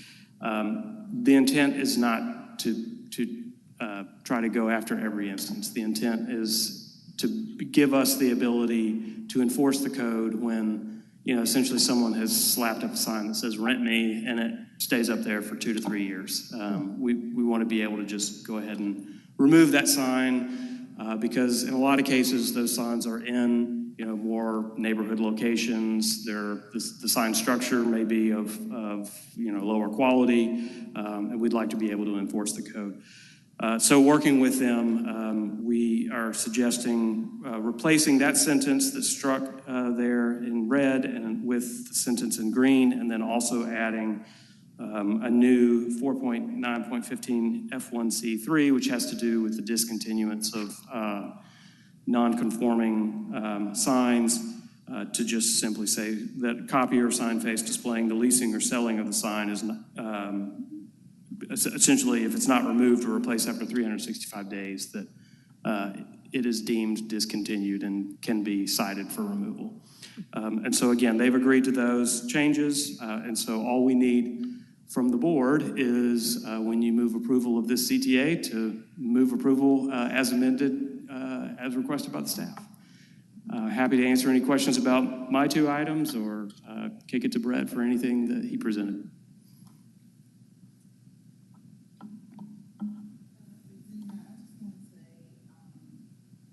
Well done to you and the team for addressing the concern with all that line of emails around specifically around the neighborhood plan. So for nobody to be here today, volumes that you all were able to resolve. Thank you. Okay, do we put that in form of a motion? Yes, ma'am, you can. If you're ready to vote or discuss, then we would need a motion and a second and then vote. Okay. Madam Chair, I move that we approve this item.